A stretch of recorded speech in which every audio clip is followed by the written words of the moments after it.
और अब फिर से बाजार का जो फोकस होगा वो ग्लोबल ट्रिगर्स पर शिफ्ट होता हुआ नजर आएगा। लेकर आपका व्यू क्या है? और निफ्टी के 50 में से 50 नंबर हमारे सामने हैं। आपने ओवरऑल अर्निंग पिक्चर को कैसे एसेस किया है? क्या व्यू बन रहा है आपका नतीजों के बाद?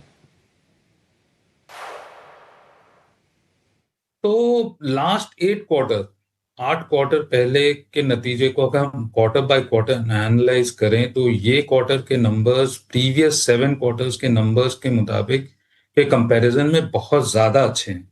सो just to give you some perspective, last 7 quarters में हमने ईपीएस ग्रोथ, एंड ये मैं निफ्टी 50 की नहीं बात कर रहा हूँ, ये मैं बात कर रहा हूँ एनएससी लिस्टेड कंपनीज की।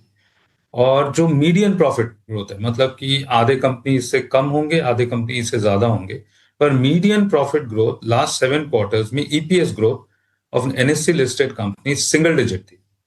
जैसे कि 5%, क्वार्टर बाय क्वार्टर बता रहा हूँ, 5%, 2%, 3%, 6%, इस तरह के नंबर्स थे लास्ट प्रीवियस 7 को। ये क्वार्टर्स के नंबर्स में ईपीएस ग्रोथ, विच मीन्स आपकी टॉप लाइन भी उसमें फैक्टर हो गई, 15% टॉप लाइन ग्रोथ है, 22% एबिटा ग्रोथ है, 25% पैट ग्रोथ है और ईपीएस ग्रोथ है 22%। तो जहां की सिंगल डिजिट ईपीएस ग्रोथ हो रही थी लास्ट 7 क्वार्टर्स में मीडियन, वो आज की डेट में 22% है। तो डेफिनेटली जो कॉर्पोरेट इंडिया की प्रॉफिट है ये क्वार्टर में, in spite of all the problems, वो प्रीवियस 7 क्वार्टर्स के कंपैरिजन में बहुत ज्यादा अच्छे हैं। क्या वो पूरी तरह प्राइस इन हो गए हैं पॉजिटिव साइड में इंडियन मार्केट में? मुझे ऐसा नहीं लगता। फैक्टर इन यही हो रहा है कि निफ्टी 50 की 40% अर्निंग्स ग्रोथ जो है, which is basically your banks और जो आपकी आईटी कंपनीज है, वो 10-12% से ज्यादा ग्रो हो नहीं रही। और ऑयल एंड गैस वगैरह जो स्पेस है वो डी ग्रोथ है। सो हेडलाइन नंबर्स में बेसिकली इंडिया की मार्केट में तेजी देखने को नहीं मिल रही है, पर ब्रॉडर मार्केट्स में बहुत ज्यादा अच्छी नतीजों के कारण बुलिश सेंटिमेंट, और ऐसा ही बरकरार रहेगा ऐसा लगता है। हाँ, मनीष भाई, तो फिर हम क्या माने कि जो मैक्रो टर्मोइल होना था, क्या द वर्स्ट इज बिहाइंड? एक सवाल तो ये है। और क्या वेस्ट एशिया के क्राइसिस के और क्रूड के एलिवेटेड प्राइसेस, क्या ये भाव में शामिल हैं, बाजार के भाव में? लेकिन $90 का जो क्रूड का लेवल है वो है लक्ष्मण रेखा। अगर $90 के नीचे रहता है क्रूड तो इंडिया के लिए उतना नेगेटिव नहीं रहेगी, और $90 के ऊपर अगर क्रूड जाता है तो इंडिया के लिए नेगेटिव होता है macro economic point of view से। और इस कंपैरिजन में हमें जो फॉरेक्स का इम्पैक्ट है, बिकॉज इंडिया बहुत ज्यादा क्रूड इंपोर्ट करता है, इंपोर्ट बिल क्रूड के कारण काफी हाई है, तो करेंसी एक फैक्टर बहुत मायने रखता है इन टर्म्स ऑफ इन्फ्लेशन। क्योंकि अगर क्रूड का सीधा सीधा संबंध आपके इन्फ्लेशन से है तो we should be worried about inflation. और अगर क्रूड के संग संग अगर रुपी डिप्रिशिएट करे तो इंपोर्टेड इन्फ्लेशन और भी ज्यादा एग्जैजरेट हो जाता है। So from that point of view जो आरबीआई की टाइमली एक्शन है इन टर्म्स ऑफ एफसीआई, अभी 40-41 बिलियन डॉलर तो ऑलरेडी आ चुके हैं, और ऐसा अनुमान है कि 30 सितंबर तक $100 बिलियन की इनफ्लोज आ जाएगी। अगर वो आ जाता है तो करेंसी के पॉइंट ऑफ व्यू से हमारा जो शॉर्ट टर्म पॉइंट वरी है वो थोड़ा कम हो जाएगा। पर $90 के ऊपर जो बुलिश सेंटिमेंट प्रिवेल हो रहा है वो थोड़ा सा टेम्पर डाउन डेफिनेटली होगा।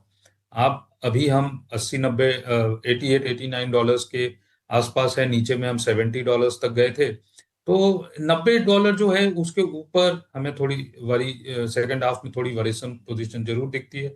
और अगर ये वॉर सिचुएशन खत्म हो जाता है तो डेफिनेटली ऑल अराउंड पॉजिटिविटी होनी चाहिए, मार्केट जो अभी तक रिफ्लेक्ट नहीं कर रहा है। तो मनीष भाई, सवाल फिर एक मेरा और यह है आपसे कि अभी बाजार में आप कौन से सेक्टर्स को लेकर बुलिश हैं और कहां पर आप थोड़े से कॉशियस हैं? कहां पर आप सतर्क रहने की राय देंगे? ऑयल एंड गैस डेफिनेटली एक कॉशियस सेक्टर है, क्योंकि कि कच्चे तेल के दाम बढ़ने के बावजूद पेट्रोल डीजल तो दाम तो बढ़ नहीं रहे हैं। तो ऑयल मार्केटिंग कंपनीज हो या जो अपस्ट्रीम कंपनीज हो, सब प्रॉब्लम है। गैस की कंपनीज हो, इंपोर्ट जो कर रहे हैं हम एनर्जी पॉइंट ऑफ व्यू से, वो नेगेटिव है। और ऑन द फ्लिप साइड जो वेरी हाई ग्रोथ सेक्टर्स हैं वो है आपकी hi tech manufacturing, which is basically your aerospace, defence, semiconductor, medical, energy transition, wind, solar, battery storage, pump hydro, electric vehicles, BESS, ये सब काफी हाई ग्रोथ सेक्टर्स हैं। जो एक सेक्टर नीचे से उभर कर आ रहा है, जो एक डार्क हॉर्स के तरह देखा जा सकता है, वो है कंजम्पशन। कंजम्पशन में हमें इस क्वार्टर में कोई कहीं भी मंदी नहीं दिखाई दी। आप वैल्यूएशन के पॉइंट ऑफ व्यू से बात जरूर कर सकते हो, पर ग्रोथ पॉइंट ऑफ व्यू से डेफिनेटली लास्ट 6-7 क्वार्टर्स के की जो एवरेज ग्रोथ रेट है, उससे ग्रोथ रेट डेफिनेटली बेटर है। और लास्ट 2 साल में कंजम्पशन स्टॉक्स तो बहुत ज्यादा गिरे हुए हैं।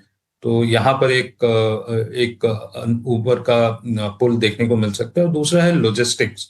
लॉजिस्टिक्स जो काफी कंसोलिडेशन हो रहा है स्पेस में, और जो जो ग्रोथ हमें दिखाई दे रही है बिकॉज ऑफ गवर्नमेंट इम्पेटस, जो आपकी डीएफसी शुरू हो गई है, या फिर भारत माला प्रोजेक्ट बोल लीजिए, या शिपिंग की तरफ जो हमारा फोकस है, लॉजिस्टिक्स भी एक ऐसा सेक्टर है जो सामने उभर कर आता है।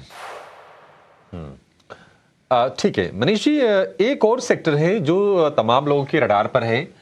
प्रीवियस ट्रैक रिकॉर्ड तो 3-4 साल पहले तो काफी बढ़िया था, लेकिन एक अंडर ग्रोथ की शुरुआत हुई पिछले 2 साल से। और आपको क्या लगता है, क्योंकि स्टॉक थोड़े लोअर लेवल से सुधर रहे हैं, क्या आपको अपॉर्चुनिटी नजर आती है? और आपका क्या स्टांस बुलिश हुआ है, या फिर अभी भी आप वहां पर भी कॉशियस हैं? एक कॉन्ट्रा प्ले है, डीप डीप वैल्यू प्ले है। इतनी ज्यादा कोई मंदी दिखाई होनी नहीं चाहिए जो जिस हिसाब से गिर गए हैं।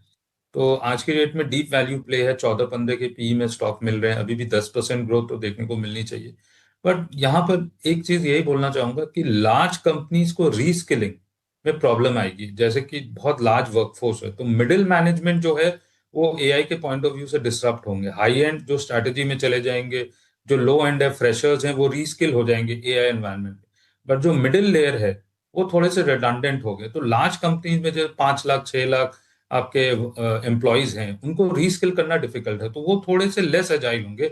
मिड कैप स्मॉल कैप जो आईटी कंपनीज हैं, वो रीस्किल हो जाएंगे। वहां निम्बलनेस ज्यादा है, वहां पर ज्यादा ग्रोथ देखने को मिलेगी, क्योंकि गिरे तो सब है। आईटी पूरे स्पेस में करेक्शन आई है, large cap small cap mid cap. पर मेरे हिसाब से recovery mid and small cap में ज्यादा फास्ट होगा, क्योंकि निम्बलनेस ज्यादा होगी यहाँ पर, और अर्निंग्स ग्रोथ उतना डैमेज नहीं हुआ है जितना वैल्यूएशन डैमेज हुआ है। देखिए, इंडियन मार्केट में जिस प्रकार की चीज़ें अभी चलती हुई दिखाई दे रही है, उससे तो साफ साफ संकेत है कि कल का मार्केट भी काफ़ी अहम रहता हुआ नज़र आएगा।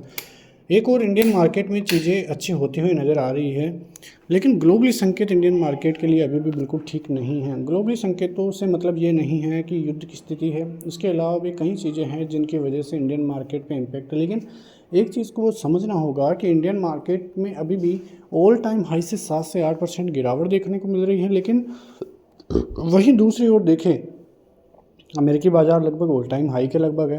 तो ये डिफरेंस होना कहीं ना कहीं एक राहत की खबर इंडियन मार्केट के लिए है नहीं, लेकिन फिर भी एक तरह से देखें तो एफआईआईज़ की बाइंग का आना ये इंडियन मार्केट के लिए काफ़ी राहत की खबर तो फिलहाल दिला रहा है। लेकिन आने वाले दिनों में भी यदि एफआईआईज़ की बाइंग अच्छी होती है इंडियन मार्केट के लिए, तो बड़ी रैली की संभावनाएं इंडियन मार्केट के लिए देखने को मिलेगी। लेकिन अब की बार एक चीज़ खास रहेगी कि जो तेज़ी होगी वो छोटी मोटी तेज़ी नहीं रहने वाली है, वो एक बड़ी और लंबी तेज़ी रहने वाली है, जो बाज़ार को काफ़ी अहम लेवलों तक भी लेकर जा सकती है। तो देखना होगा कि चीज़ें किस प्रकार से इंडियन मार्केट की तरफ से दिखाई देती है। लेकिन फिलहाल आप देखोगे तो एफआईआईज़ की 508 करोड़ की बाइंग जो है शुक्रवार को भी देखने को मिली थी। वहीं डीआईआईज़ की तरफ से भी काफ़ी अच्छी बाइंग आई है। ऑप्शन इंडेक्स में भी जो ऑप्शन इंडेक्स एफआईआईज़ का है वहाँ पे भी अच्छी खासी बाइंग थी, लेकिन फ्यूचर्स में सेलिंग का आंकड़ा एफआईआईज़ का दिखाई दे रहा है। चीज़ें जो है इतनी बेहतर तो नहीं है, लेकिन फिर भी इंडियन मार्केट की तरफ से आने वाले दिन काफ़ी पॉजिटिव साबित हो सकते हैं। और जिस प्रकार से क्रूड ऑयल के हाल है वो थोड़ी नेगेटिविटी की तरफ इशारा करती है। लेकिन ओवरऑल आप देखोगे तो इंडियन मार्केट का ट्रेंड पॉजिटिव ही हम लेकर जा सकते हैं। देखिए, इंडियन मार्केट में यदि खतरा होगा तो वो होगा एक युद्ध की स्थिति ज़्यादा तेज़ी से बढ़ती है, वो एक इंडियन मार्केट के लिए नेगेटिव पॉइंट साबित हो सकता है। उसके अलावा जो टैरिफ की खबरें आती हुई नज़र आई थी, जो अमेरिकी संसद में पेश होती हुई नज़र आई थी, और वहाँ से उसको कन्फर्म भी किया गया था कि 100% टैरिफ जहाँ पे रूस से कोई भी ऑयल खरीदता है उस पर लगाया जाएगा, तो वहाँ पे इंडिया भी है। तो यदि वैसी कोई चीज़ आती है तो फिर इंडियन मार्केट को बड़ा झटका लग सकता है, और वो झटका काफ़ी बड़ा दिखाई दे सकता है। तो चीज़ें जो है और बेहतर हो सकती है, लेकिन यदि ऐसे ही चलती रही तो दिक्कतें इंडियन मार्केट के लिए और ज़्यादा बढ़ती हुई नज़र आएगी। लेकिन फिलहाल मंडे का मार्केट काफ़ी अहम रहेगा, जहां से अहम ट्रिगर पॉइंट दिखाई देंगे कि किस तरफ मार्केट जाता हुआ नज़र आ सकता है और बाजार का ट्रेंड क्या रह सकता है। फिलहाल पिछले 2 से 3 सेशन में जिस प्रकार से कंसोलिडेशन इंडियन मार्केट में दिखाई दे रहा है, वो कंसोलिडेशन से बाहर जैसे ही बाजार निकलेगा वहीं से एक बड़ा ब्रेकआउट या बड़ी रैली की संभावनाएं फिर दिखाई दे सकती है। मेरे नेक्स्ट वीडियो में, तब तक के लिए जय हिंद।